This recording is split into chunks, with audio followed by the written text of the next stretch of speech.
Hello, welcome to the audiobook of my Yu-Gi-Oh! 5Ds fanfic Crimson Star Priestess. If you are enjoying this series, make sure to leave a like, comment and subscribe to my channel for updates. The link to the fanfic and my Discord server are in the description below. I do not own any Yu-Gi-Oh! 5Ds characters, I only own my OCs.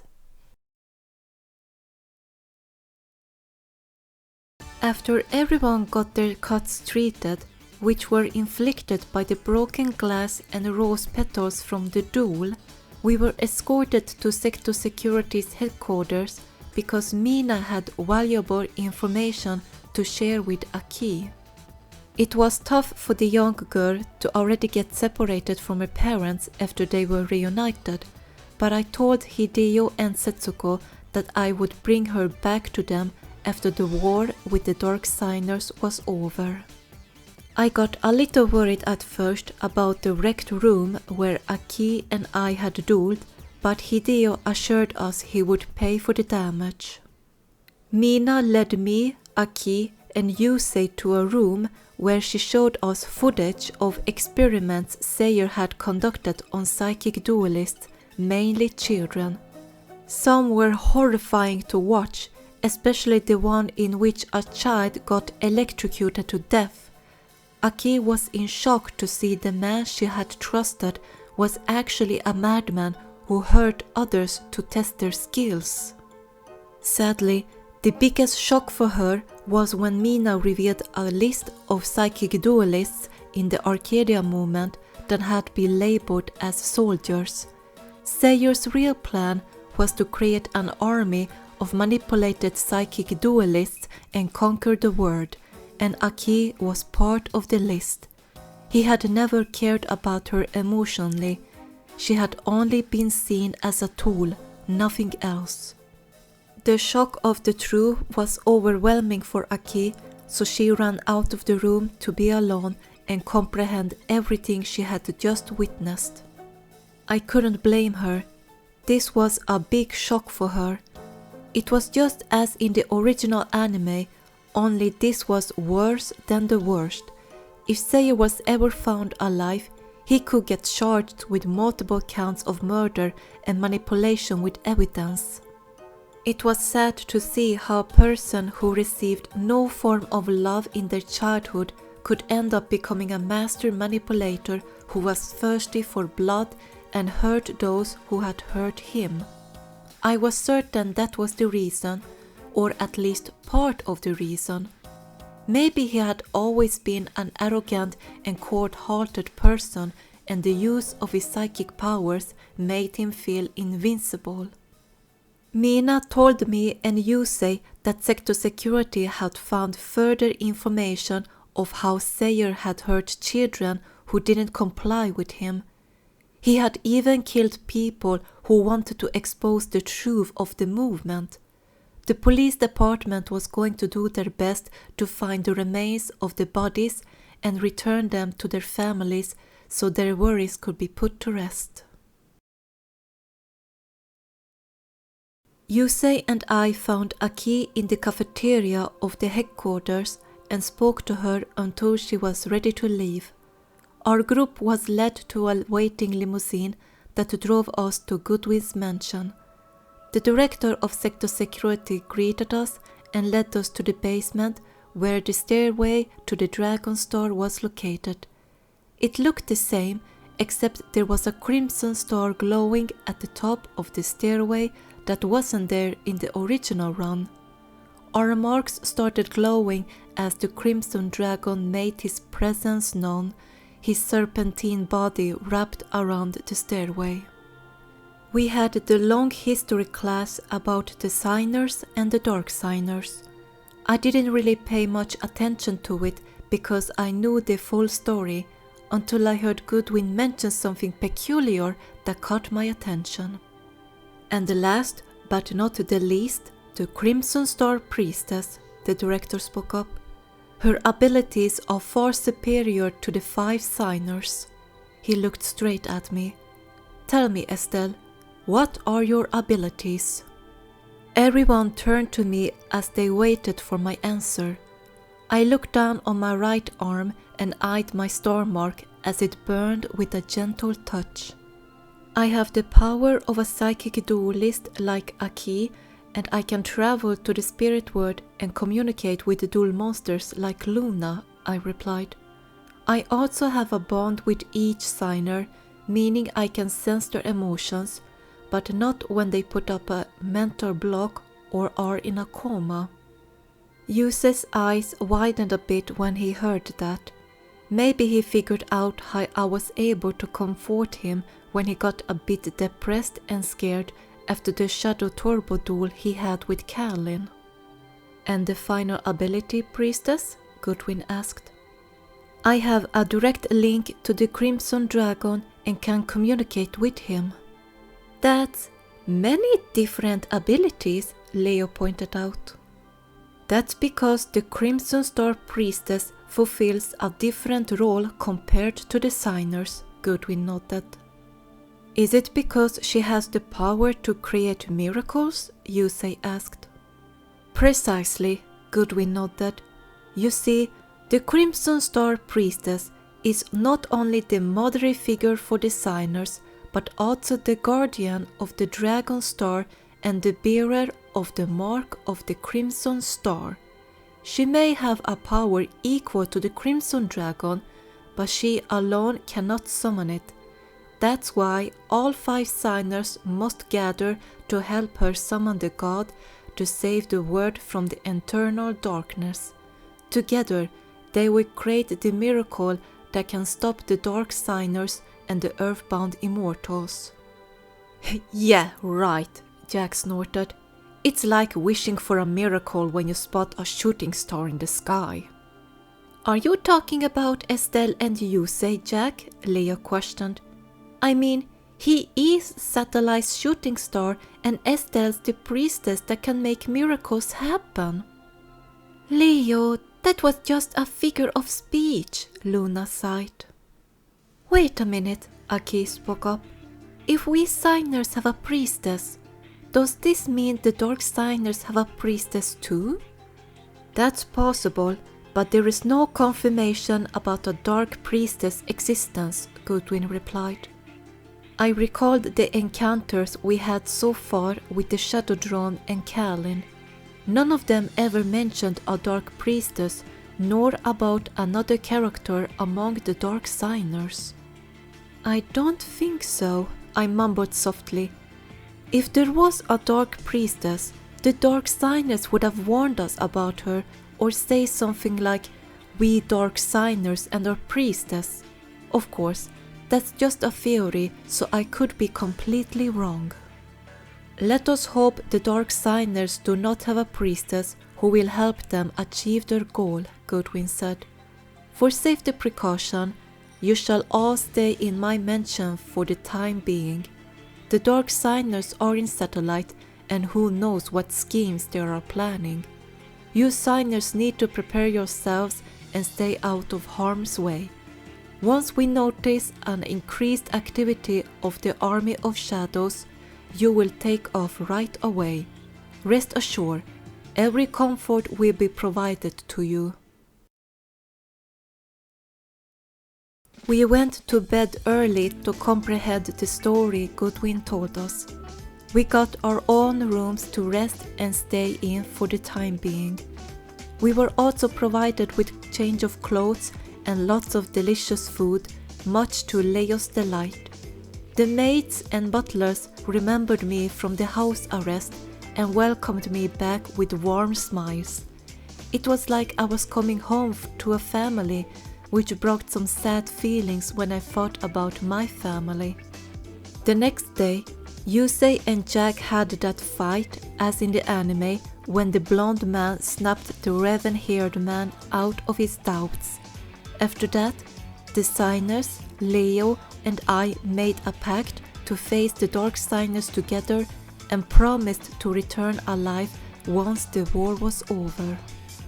Goodwin provided to us a huge collection of cards he had in his mansion to modify our decks for the upcoming war.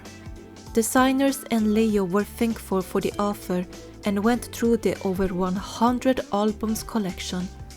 I also went through a few albums, but after thinking a lot, I decided not to change my deck.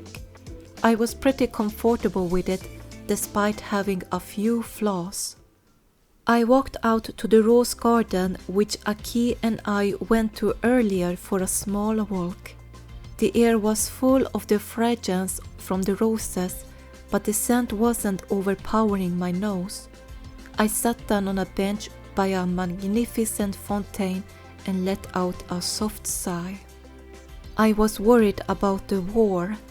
If I was to duel and there was no Dark Priestess, which Dark Signer was going to be my opponent? A voice in the back of my head told me my opponent could be Roman, who was the bearer of the Mark of the Spider and the leader of the Dark Signers. Did this mean I might replace Yusei in at least one of the original Shadow Duels from the anime? For some reason, I noticed recently I was starting to think and act like a leader. I had never been a leader figure before. People never followed me when I was a child. I used to be so vulnerable that children bullied me and made me feel so small and worthless. Could I really be the priestess the signers needed? Was I strong enough to support them? I knew I had been able to reach the signers with more than just our marks, but this was going to be a life-changing event. I held back a small laugh when I thought how it was my turn to doubt myself. I may have gone through my own trauma in the past and they had made me stronger mentally, but the seeds of pain had remained in my heart for a long time. Such dark memories were hard to forget and they would follow me for the rest of my life, but I wanted to remove those seeds and replace them with burning candles of friendship and love from the friends and people I got to know in this dimension. I needed some kind of distraction to clear my head. I picked up my smartphone from the pocket of my jacket and turned on the SoundCloud app to play one of the songs from the anime Symphogear XV that fit for this mode. I found the song and pushed the play button. I closed my eyes as I listened at the first notes of Kimi Takeni before I opened my mouth to sing along. I felt much better after singing my heart and feelings out. With a better mindset, I walked out of the rose garden and headed to a dual-field area where I sensed designers had gathered around. As I got closer, I spotted the holographic shapes of Red Dragon Archfiend and Power Tool Dragon. I walked to Yusei, Aki, and Luna, who were standing next to the field, and watched the duel. Jack and Leo looked like they were enjoying themselves, but Jack had a proud smirk on his lips, which I suspected it meant he was winning. "Hi guys," I called as I joined the trio. Luna turned to me with a surprised look. "Oh, hi Estelle." "Where did you go?" Aki asked. "I just had to clear my head a bit," I confessed. "What's going on here?" I suggested we should practice with our decks with the new cards we got from Goodwin to get a better grip on their effects and come up with effective combos, Yusei replied.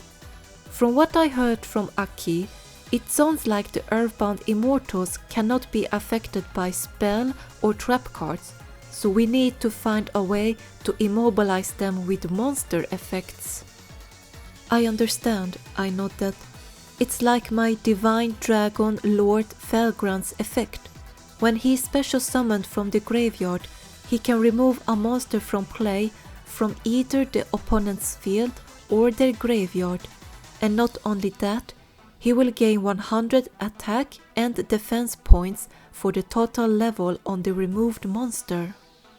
"That's quite a powerful dragon," Aki commented. "I rarely use him," I said.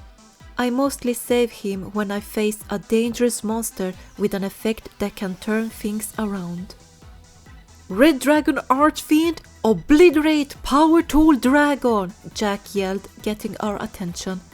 Go! Absolute Power Force!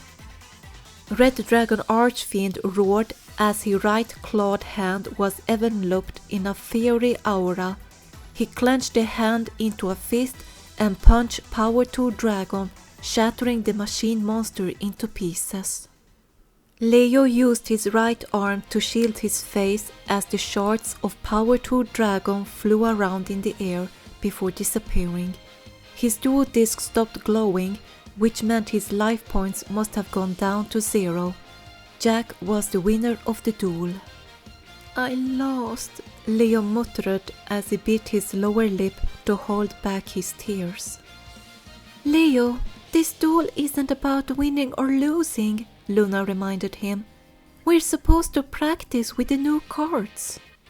I know that, Leo retorted irritably, but it still sucks to lose. Don't be a wimp, Jack scolded harshly as he stepped over to Leo. A real man stands straight and accepts defeat just as great as he accepts victory. Jack, don't use that tone, I told him sternly. You'll just scare Leo. Well, he needs to man up if he wants to protect Luna, Jack argued as he glared at me. You can't be all soft on a kid, especially when we're about to face the end of the world. Jack, Yusei began, only to get interrupted by Leo. No, Jack's right, the male twin spoke up. I need to man up. I have to become much stronger to protect Luna if something happens to her. I want to be her support and I admit I'm scared, but I want to face the fear. I have to become an adult to help all of you. Oh, Leo, Luna mumbled his light off. I walked over to Leo and crouched down to his eye level before patting his head. It's very admirable to see how much you care for us and your sister, Leo. But this doesn't mean you have to become an adult in this minute. Sure, you can try to have the mindset of an adult, but remember you are still a child. You have much to learn, and I'm sure both you and Luna will grow a lot after this war. It will also affect me and the others, and it might give us something more than we can imagine right now. Leo looked at me with hesitating eyes before nodding. Okay. I smiled softly before I stood up and turned to the others. Who's next to duel? Aki and I decided to go next. Yusei spoke up as he adjusted his hybrid dual disc. I looked down at Luna. Then I guess the two of us should duel after them, okay, Luna? Sure, Luna nodded. We spent the rest of the day going through our decks and help each other come up with combos.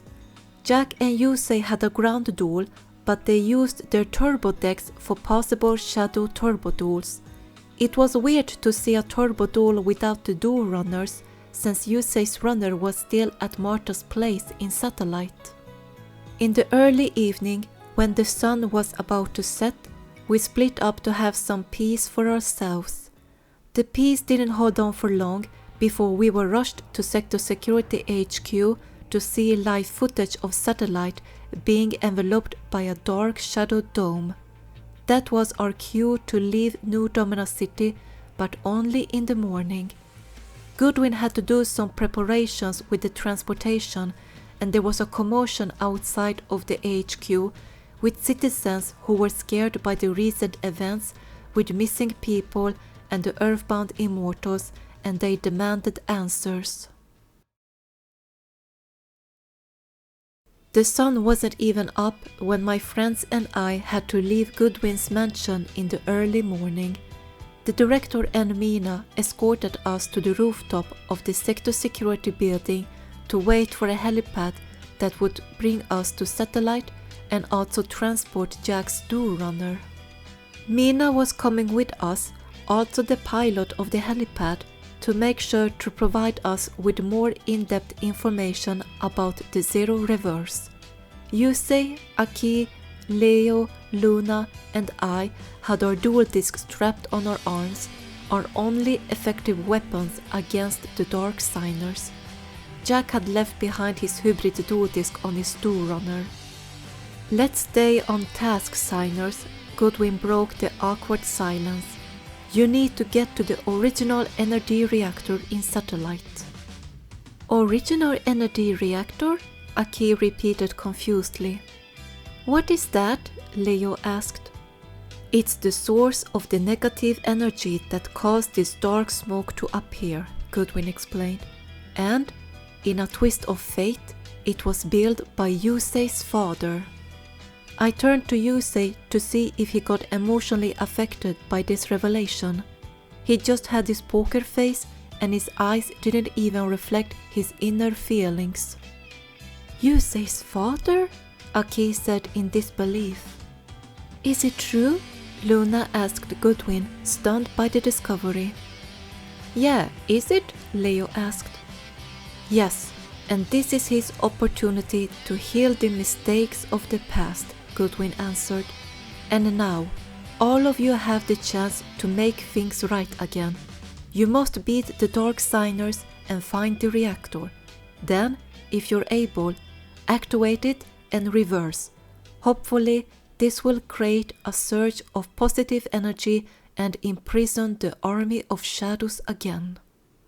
Our attention went up to the sky as our assigned helipad approached the rooftop. It was slowly coming down and landed without bouncing around. "I've arranged for special transportation to the satellite sector," Goodwin added. "I believe you already know the pilot." I didn't even blink my eyes when Trudge jumped out from the helipad's cockpit. He straightened up and saluted the director. "Reporting as ordered. We've secured Jack's Dual Runner and are ready for takeoff," the officer reported. "That's excellent," Goodwin nodded. "Nice to see you again, Trudge," Yusei greeted nonchalantly. "I'm supposed to fly you?" Trudge's jaw almost hit the floor in shock when he spotted the Fortune Cup winner. "Goodwin, what is it with you and this guy? You want him in jail, you want him out, now you're getting him a first-class ride? Well, you can forget it!" "Officer Trudge, nice to see you," Mina called calmly as she walked over to the hysterical man. Trudge collected himself and saluted her. "Oh, Mina, it's so good to see you too. Did you get the flowers I sent you?" "Of course I did," Mina replied. "You should probably know that I'm flying too." "You are?" Trudge asked with a shy smile and a blush on his cheeks. It was cute to see them interacting with each other. I had no hard feelings toward Trudge, so I was a bit concerned about his feelings for Mina, since she was in love with Jack. I always thought at first she only had a crush on him because he used to be the king of games, but maybe she really did love the blonde signer. "We're good to go," Mina called to my group. "Now let's board up." We were about to walk to the helipad when Yusei stopped us in our tracks. "Wait," he called. "What? Do you get airsick?" Leo asked. Yusei turned to Goodwin with a serious expression. "Before we go any further, I need you to promise me something." "What is it?" the director asked. "If we're successful and save the world, you need to finish that bridge connecting Satellite and New Domino City," Yusei demanded. "People have a right to be free, and I won't go unless you agree." "It may not even be possible to do what you ask, Yusei," Goodwin replied. "And why is that?" Yusei questioned. "For years, the people of Satellite and New Domino City lived far apart. It's a way of life everyone accepts," Goodwin explained. "Change takes time." "Then I guess you'll have to find a sixth signer, cause unless you promise to do it, then you're one deck short," Yusei warned. I stepped next to Yusei and glared at Goodwin while crossing my arms. "It's true that changes take time, but if we don't step up to start the change, then who will?" Goodwin's eyes shifted between me and Yusei before his shoulders sank while exhaling a small sigh in defeat. Very well, I'll build the bridge. Yusei and I turned to each other with tiny smiles at the successful mission to convince Goodwin to build the Daedalus Bridge. "Let's move it, you two! There's no time to waste!" Trudge shouted. The two of us turned around and saw the others were standing by the open hatch of the helipad waiting for us. Yusei and I hurried to them so we could take off as quickly as possible. "Good luck, everyone," Goodwin called. "The fate of the world is in your hands, and Yusei, do not doubt yourself." We stepped into the helipad and sat down on the couch-like seats while Trudge went to the cockpit. He strapped himself to his seat and messed with the dashboard before the helipad lifted itself up to the morning sky. I had both my satchel and the dual disc resting on my lap as I sat next to Yusei. Luna and Leo sat on my left, but they were busy looking out the windows to see New Domino City from the sky. Aki, Mina and Jack sat silently at the other side of the helipad. It wasn't much to talk about right now, and I was certain the majority of us were still a bit tired after getting rudely awakened by Goodwin's staff in the mansion. "Look, it's Dexter!" Luna suddenly called. "And Tanner and Yanagi too," Leo added. Yusei and I turned our heads to look out the windows behind us, and we spotted the trio by a harbor. Dexter and Yanagi were waving their hands and shouting words to us, probably wishing us good luck. "Goodbye!" Luna and Leo waved back excitedly to the trio. I waved to Tanner's group before I settled myself back on the seat. My eyes traveled down to Yusei's lap, on which he clenched his left hand into a fist. I could sense he was determined to defeat the Dark Signers and make sure the future for Satellite would become bright once again. I instinctively settled my right hand above his clenched fist to show him he wasn't alone in this important task. His shoulders relaxed before he surprised me by opening his fist and grabbing my hand. He never let go of me as he gently squeezed my hand, as if he was saying thank you. I felt my heart skip a beat by the sudden gesture, but it made me feel warm that I was able to comfort Yusei. I looked at his face, seeing his eyes were a bit foggy, as if he was lost in his own thoughts. I couldn't blame him. I was nervous myself for this war. What kind of impact was my presence going to have? What kind of role was I going to fill the invisible gap in the rewritten story? Only time could give me the answers to my questions.